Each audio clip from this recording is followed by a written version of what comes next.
Non, voilà que le chat pour jouer aux cartes. Before you lies the city's central square. You see a man with a slightly anxious look on his face, pacing back and forth, his head hanging low. He doesn't seem to notice your approach. Still immersed in his own thoughts, he shakes his head and lets out a long sigh.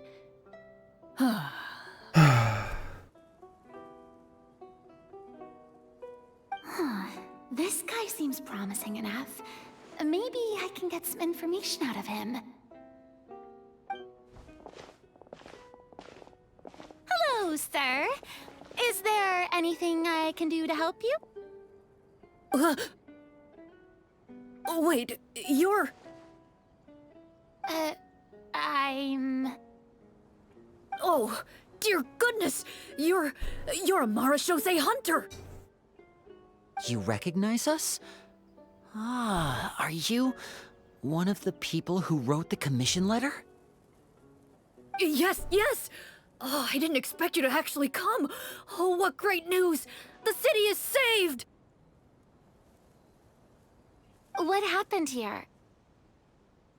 Alas, we once lived comfortable, carefree lives. This city used to be free of monsters. The first Marashose hunter, Casiodor, the Golden Hunter, he was the one who drove them back. However, monsters have once again surrounded the city. Perhaps the seal that kept them at bay has lost its power. Or perhaps an evil sorcerer has been meddling in our affairs.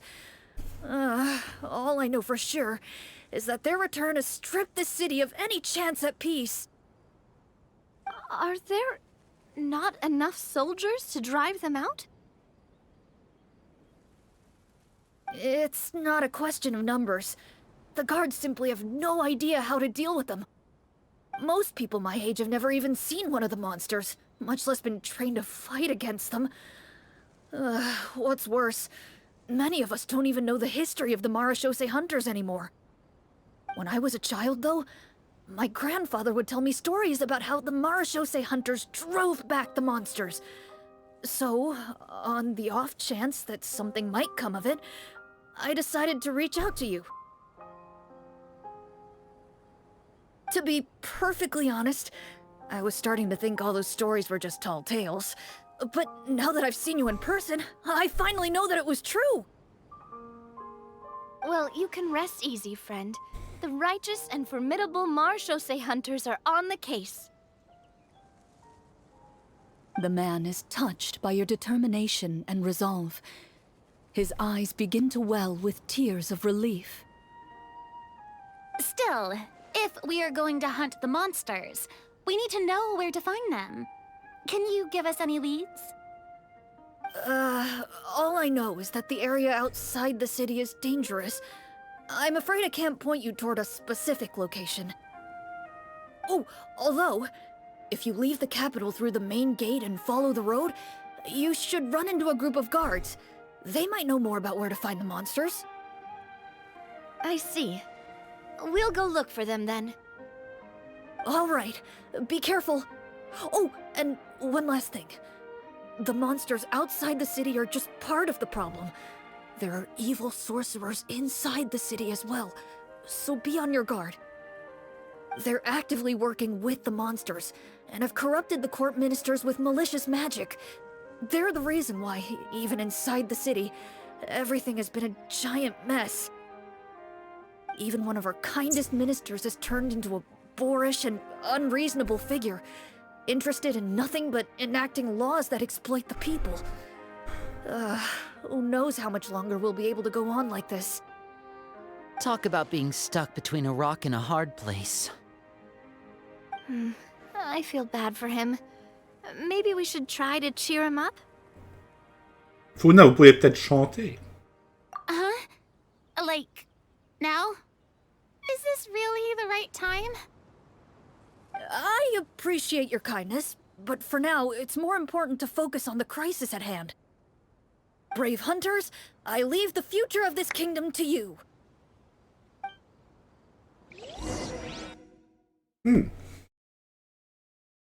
Très bien.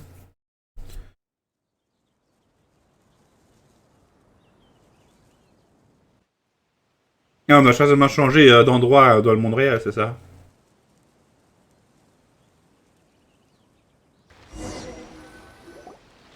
If I understood correctly, there are currently 2 problems in the kingdom that need solving, right?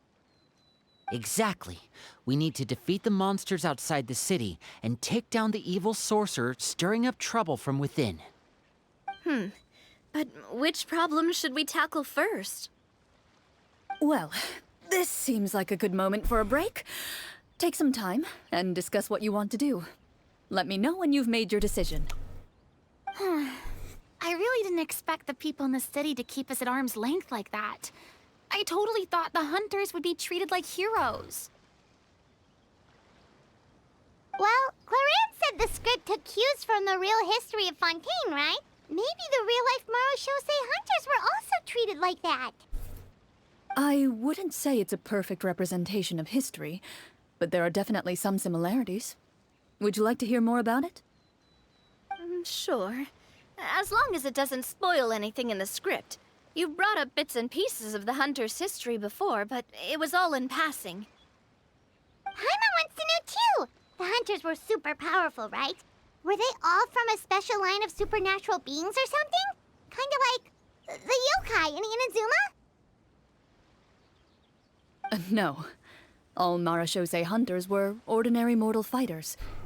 The only thing that set them apart were the special sword techniques passed down over the centuries. Huh? So you mean anyone could become a Marachose hunter?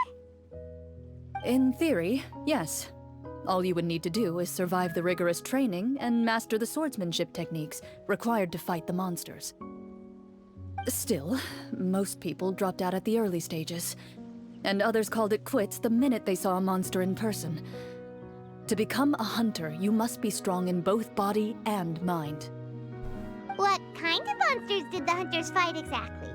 Oh, and the evil sorcerer the script mentions. Did they exist in real life too?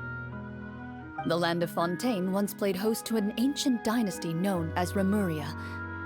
After that dynasty fell, monsters began to appear, intent on obstructing humans from establishing a new social order.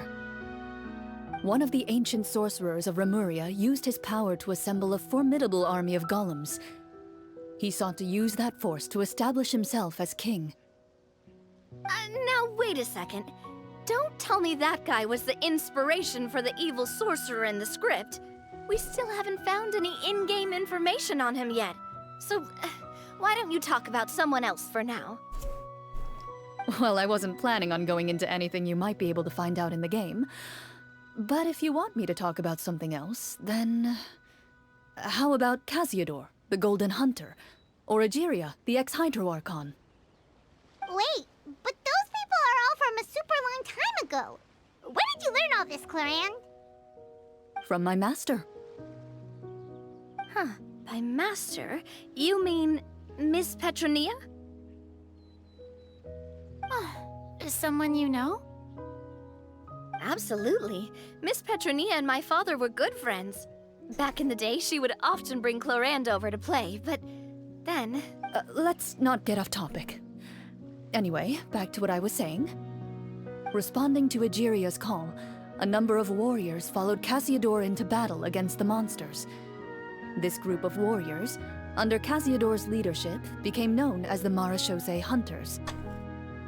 Yet, as Fontaine entered an era of peace, their work gradually became obsolete. The Marachose Phantom, originally an association made up of hunters, eventually came to be predominantly comprised of Melusines. Ah, I see. That explains why most of the people in the script have forgotten the hunters or think of them as nothing more than a legend. Is that really a bad thing, though? It can get tough always being the one shouldering everyone's expectations. Depends on who you ask, I suppose. If the name of the organization no longer commands respect, investigative work is bound to suffer. Speaking of investigations, which problem should we tackle first? Monsters? or evil sorcerer? I vote monsters. That's the main duty of the hunters, right? We can come back to the sorcerer later. Et en plus que les sorciers utilisent dans leur manigance le fait qu'ils utilisent la présence des monstres dans leur manigance. Donc ça affaiblirait la position des sorciers et le rendrait peut-être plus vulnérables. Well said, Miss Furina. Plus, if the sorcerers really are the masterminds behind this whole thing, defeating the monsters could give us some clues on their intentions as well. Là où le sorcier dont tu as parlé plus tôt, c'était certainement Boïtius. What about you, partner? What do you think? Je vote aussi pour les monstres. It's decided then. All right. After some discussion, you decide to turn around and head out of the city.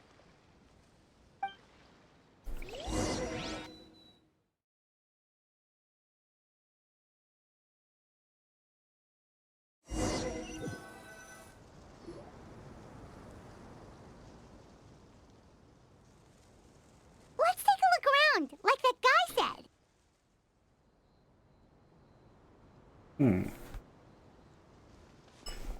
You there, outsiders, halt! Who's there? An armored man approaches you. He has a tall, muscular build and a determined expression in his eyes. Just one look, and you can tell he's fought in his fair share of battles.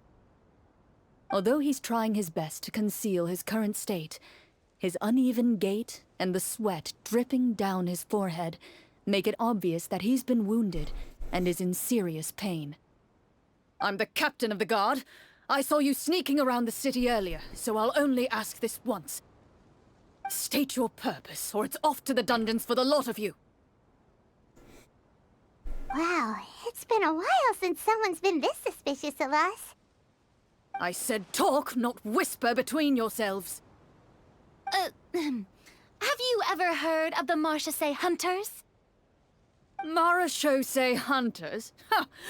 That fairy tale, you mean? What, you expect me to believe you're one of them? Je vais utiliser ma compétence perspicacité pour savoir ce qu'il prend. Vas-y.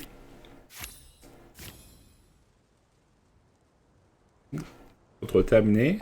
While everyone is talking, you begin to carefully observe the captain's mannerisms.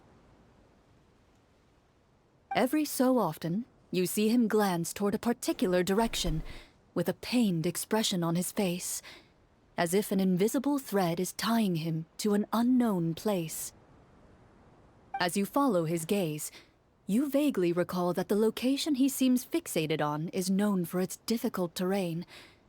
Any battle that breaks out in a place like that is likely to be prolonged and devastating. Wait, is that where the monsters are? Outside the forest, in the area with the difficult terrain? The captain is taken aback by your sudden question. Still, his shock only lends credence to your theory. You're looking to fight the monsters? Well, we're Marchese hunters after all. You could say that's basically our job. He shakes his head and continues to regard you with skepticism. In the end, he decides to inform you of the locations where the monsters have appeared.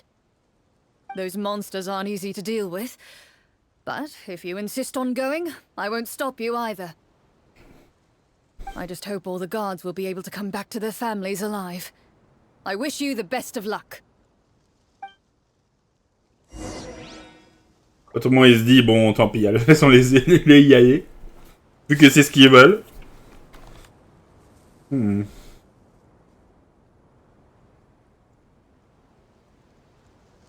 est...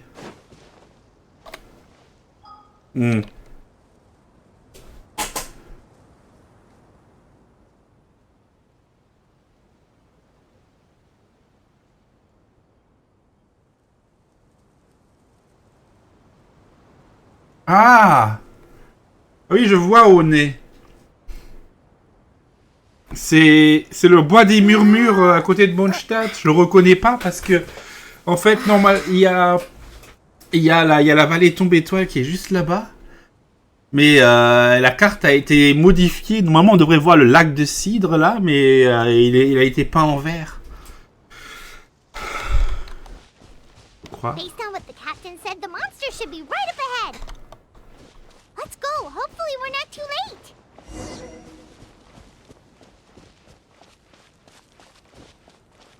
As you approach the battlefield, you see numerous people lying by the side of the road.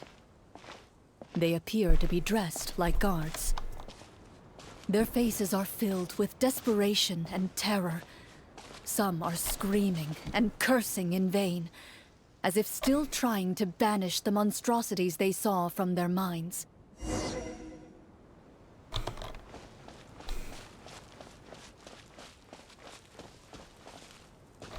A few of the wounded look up at you in shock and disbelief. Quick, leave this place. Turn around and don't look back, they yell. Ne vous inquiétez pas, on y va. C'est par là. Ouais, regardez, normalement, là-bas, il y a la statue des 7 de Mondstadt.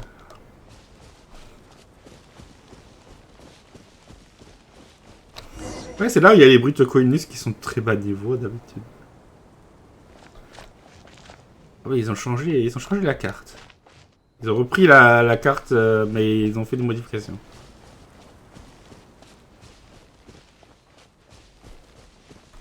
Il n'y a pas de traces de griffures ici, normalement. Hein. Il y a des effets spéciaux qui ont été ajoutés. This is the place he mentioned, right? You see broken iron swords scattered all around you, and downed trees riddled with terrifying claw marks.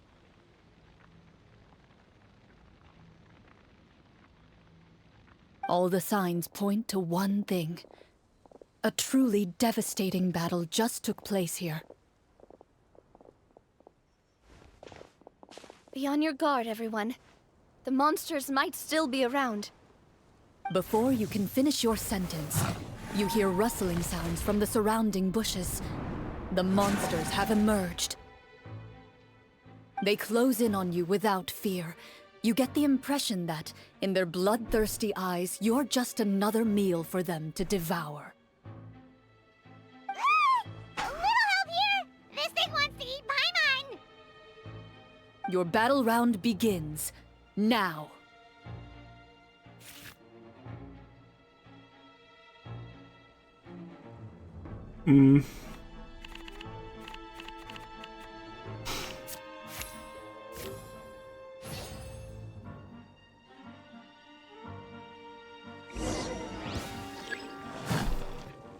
Ah! Now disappear! Shower me with crit!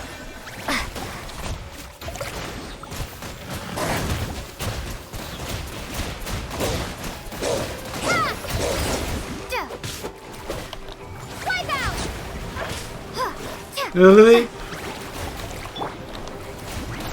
Umbrella warfare, I guess! The next battle round begins now.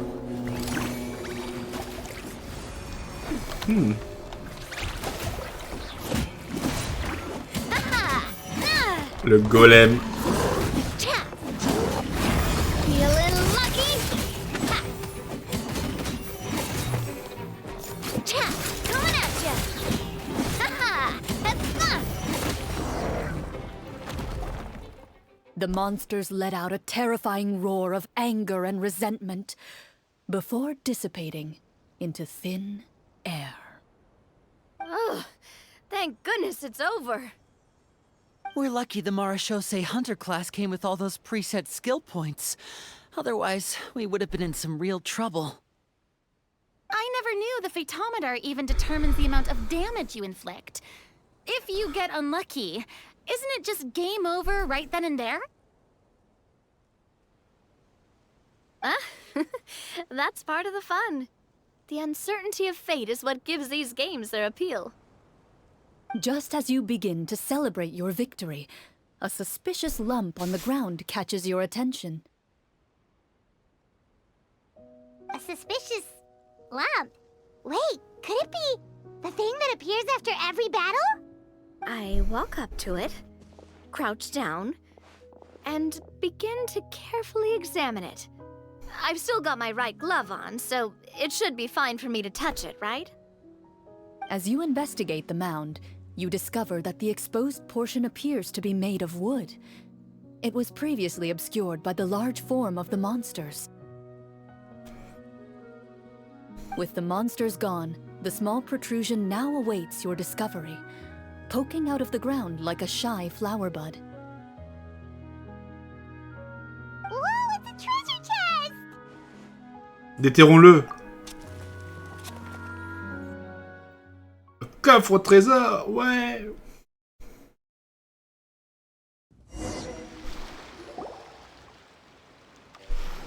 With everyone's help, you successfully excavate the wooden chest from the ground. Even without opening it, you can tell from the mora and jewels scattered around the chest that it must contain quite the fortune. Makes sense. We worked hard for this. Let's open it and we can share what's inside. I can understand your excitement, Paimon, but think about it. Doesn't it seem like there are people out there who need this treasure more than us? Yeah. Think about all the people suffering in the capital. Or all those guards who got hurt fighting the monsters. Wouldn't it be better if we gave the treasure to them? Ah, l'argent. Wait, is that how it works? Paimon thought since we were the ones to dig it up, we could just take it for ourselves. Well, let's put it this way. Any decision you make during a role-playing game can impact the future course of the story. But would the people really believe us? It's hard enough for us to prove we're Marcia Say hunters. What if they think we procured the treasure illegally? They might get even more suspicious of us. That's definitely something we should consider. Maybe we can come up with an explanation in advance. Well, if donating it could cause that much trouble, why don't we use it to buy some gear and fill up on good food? Then we'll be ready to fight even more bad guys. Looks like you're facing a difficult choice once again.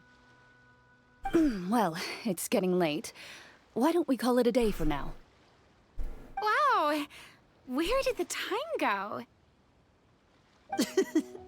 I'm not sure if it's because I'm having so much fun with you all or because the story is particularly enticing, but I feel like I could almost keep going. Here, here. Ooh, how about we play through the night?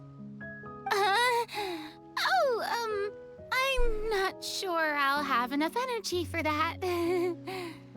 Yeah, that won't work for me either.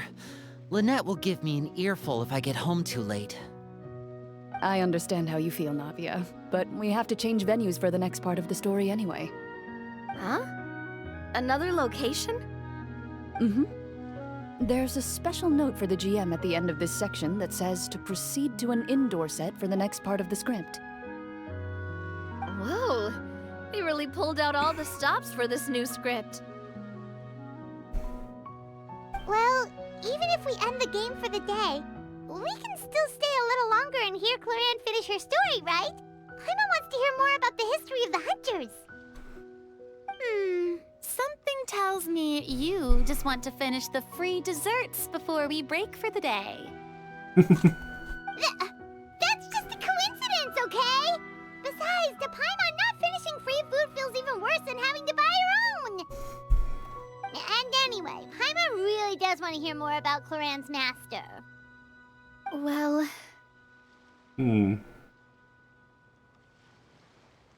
Si toi, elle ne finit pas bien, ne vous sentez pas obligé de la terminer. Hein. It's nothing. I appreciate the concern, but it's all in the past. It won't do any harm to share these things now.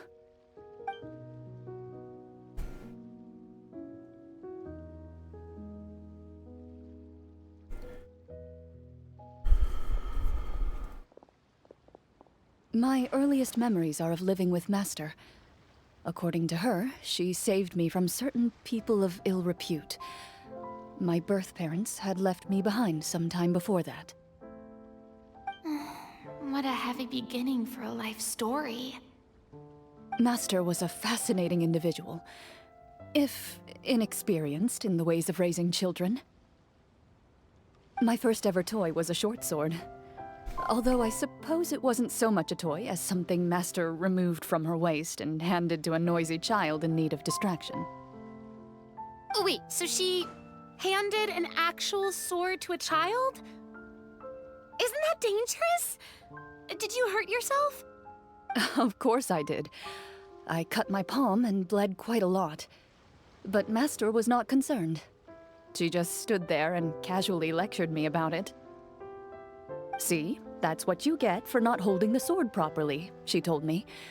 She then crouched down next to me and said, "Give me your hand. I'll teach you to bandage this wound. After that, it's time to learn how to truly hold a blade." Excuse me for asking this, Clorinde, but how old were you exactly when all this happened? Probably around, 3, give or take. 3? Isn't that when most kids are still struggling to hold a fork? As I said, Master was rather inexperienced in the ways of raising children. She believed trial and error was the best way to teach a child what they're capable of. I'm not so sure this is a question of experience. I didn't see anything wrong with her ways at the time. And anyway, children don't get to choose how they're raised. Oh, she did bring me back a pet from Liyue once. It was a Geovishap hatchling. J'ai Géosaure à fontaine, il est là, A mais... Geovishap hatchling? For a pet? That seems even more dangerous. What she said was this: make sure to get along, you two. If you really can't agree on something, just settle it with a fight. Whoever loses is the real pet. And how old were you when this happened? 5. Well, did you win? No, I lost. So, you're saying you actually became the Geovishap's pet? Yes, but only for a week. By the end of that week, I defeated it in combat, and we've shared a cordial relationship ever since. That really doesn't sound like the kind of childhood someone should have. Later on, I gradually understood that Master most likely didn't know any other way to raise a child. She was a Marechaussee hunter, but I never heard her bring up her own parents. Thanks to her, I learned how to navigate the forest by the age of 6, and could hunt monsters in the wild by myself the year after that. Even though the training she subjected me to was strict, she always made sure to take me traveling when she had the time. We met many of her friends during those days. That was also how I met Mr. Callis and his family. I still remember the first time we met. You were too scared to join our picnic and hid behind Ms. Petronia the whole time. I still hadn't really met many children my age at that time, so I didn't know how to interact with others. After that, though, you started coming over a lot. You loved challenging people to shooting competitions, remember? I don't think many members of the Spina ever beat you in one of those. I had a lot of fun during those days. I enjoyed them too. Oh, do you remember that one time we went exploring around the Spina together? We overheard Papa call your master Fontaine's Protector of Justice. We tried to pretend like we never heard anything, but you nearly let it slip that one time. Protector of Justice? Oh, wait, you mean that vigilante hero from 20 years ago? The one who is always active at night? Yep, that would be her. She often would put on a black cloak and go out at night. I never knew where she went or what she was doing.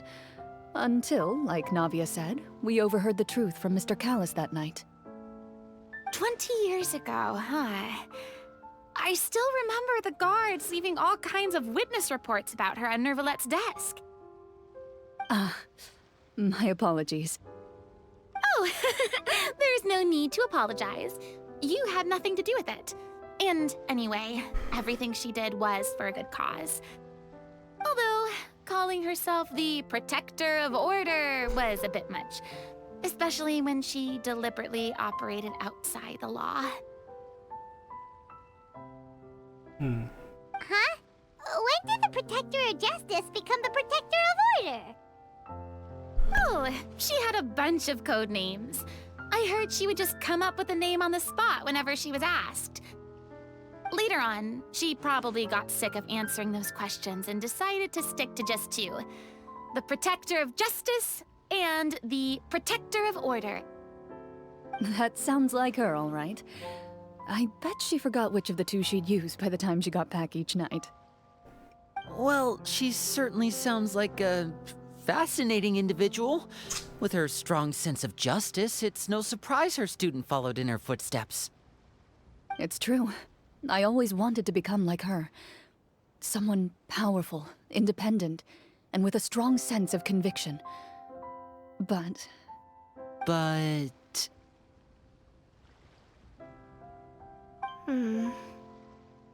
She suddenly disappeared the night I turned 10 years old. Disappeared? What happened? Mystère. I have no idea. She didn't even leave a note.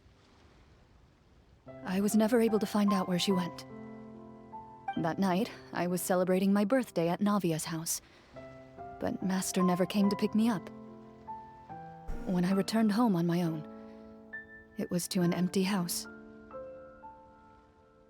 When she still didn't appear after a few days, I went to Mr. Callus's house to ask about her whereabouts, but he only shook his head. Papa probably didn't know either.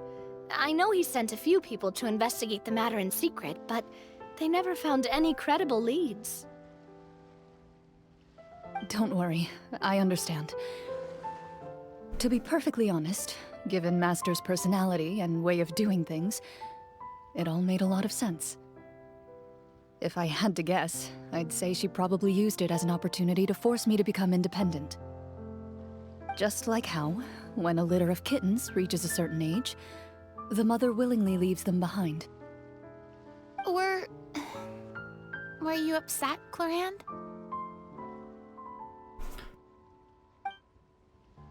I was at first, but not anymore. I don't believe Master would suddenly disappear for no reason. There must have been something she just had to do. Well, despite everything, you still managed to follow in her footsteps and become the greatest champion duelist in all of Fontaine. You're practically a living symbol of... I suspect my position would be far too by the books for her. Master always did whatever she pleased. But you're right. I suppose I do take after her in some ways. Who knew Clorinde had such an interesting past? I never had the chance to ask her about it before. I wonder... if Clorinde's master were the champion duelist back then, would that duel against Mr. Callus have gone differently? Oh no. Judging by the atmosphere, Clorinde and Navia are probably thinking something similar. The mood just got super awkward all of a sudden. Well, anyway... Would you look at the time? It's getting dark, so we should probably call it a day for real this time. If we keep talking like this, we really will be here all night. I had a great time today, Miss Clorinde. Thank you for being our GM. Anytime. The script was good, but I've got to say, your childhood stories were even better. Hey, you should tell us more about that fight against the Geo-Bishop sometime. Maybe your master was onto something. You could be right. What does she mean, onto something? I certainly don't know any 5-year-olds who want to fight a bishop in their spare time. Guess I'll head back as well. I need to save my energy if I want to continue enjoying the story tomorrow. You're that excited to hear about my fight with the bishop? I was talking about the script. Bon. Par contre, ça allait être très très très long. L'honneur enterré. 8h, 10h. Très bien. Ah non, stop, il y a des gens. On peut cuisiner. Un petit plat, un petit ragoût là. Le crabe. Hop, petit crabe des océans récupéré. Là, il y a l'autre crabe. Ah, il y en avait même deux. Yo. Just between the two of us, could you tell me what it was like to be the Geobishop's pet? It was nothing special, really. Geobishops don't understand the concept of a pet. So basically, it just headbutted me whenever I entered its territory. And that hurt? Yeah, it hurt. What, something you want to experience for yourself? Oh, I'm good.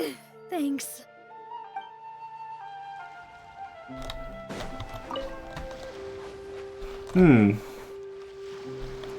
Est-ce que si je vais chez Furina, est-ce que je peux lui parler? Peut-être. Probablement pas, mais qui ne tente rien n'a rien. Par contre, je sens que cette quête va être extrêmement longue. Et là, je ne suis certainement pas en train de la raccourcir. Ouais, non, il n'y a personne.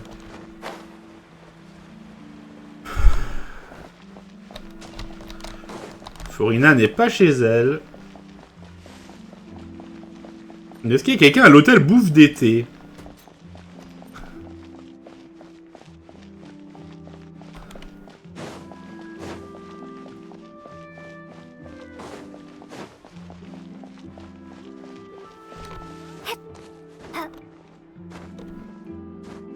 Ah, non. C'est là, apparemment, l'hôtel bouffe d'été. Bon, donc très bien. 8h, 10h.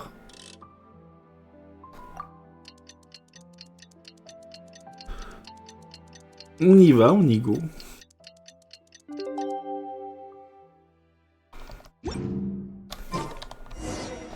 go meet up with the group. Paimon's really looking forward to today's story.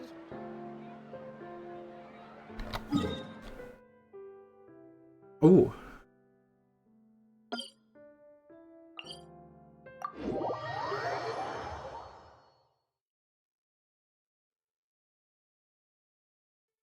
C'est de la région de l'Institut de recherche d'ingénierie cinétique de Fontaine. Très bien. Cette fois, j'imagine qu'il y aura moins de quab.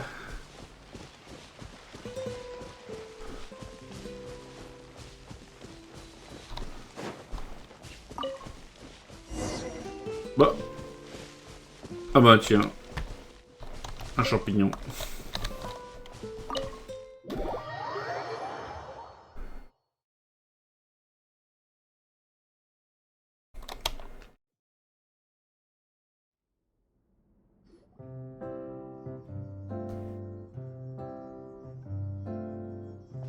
Looks like everyone's here. Now, before we begin, why don't we finish where we left off yesterday? There was an important decision to be made, yes? I'll pour everyone a cup of tea. Is that really the most important part, though, Clorinde? Paimon's more concerned about our current surroundings. Heavy walls, cold railings, dim lights. This is obviously supposed to be a prison. I admire the work put into the set. Still, it's obvious the scriptwriter has never paid a visit to the fortress of Meripede. So the set is going to be a part of the script? Unfortunately, that is something I can neither confirm nor deny. On va aller en prison. Anyone think Clorinde's smile is starting to look kinda scary? Ah là là. Well, whatever happens, we'll just have to push on. But first, we should really figure out what to do with this treasure. If we're worried about arousing suspicion because of our identity, why don't we give ourselves a different name, just like Clorinde's master did? Yeah, it might be better to keep a low profile. As long as we're helping people, it doesn't matter who we are or what we're called. Staring at me won't get you anywhere. Or did you want some more tea? Oh, Paimon's good. Thanks. anything, Navia. Wait, what's that next to you? Oh, this is the short sword Clorinde mentioned last night. I found it. Huh. I'm surprised you managed to track it down after all this time. Well, I made sure to take good care of it, considering the circumstances in which you gave it to me. Of course I had to keep it safe. Anyway, where were we? Oh, right. I was just thinking about all the potential ways for us to break out of prison. We could dig a tunnel, or try to bribe the guards. Wait, we haven't been thrown into prison yet, have we? Well, it's only a matter of time. It pays to be prepared. Just like how you should always have an umbrella on hand, even when it's sunny. Alright, Paimon's made up her mind. Let's just give the treasure away. Paimon may have wanted to keep it, but if it's going to land us in prison somehow, Paimon will be too upset to enjoy her snacks. Paimon se soucie donc plus des collations que des trésors. So, you reached an agreement? All right then, we can continue with the story. Oh, and we'll collect all the scattered pieces of treasure on the ground as well. All right. You collect the treasure and make your way back to the capital with your bag of loot in hand.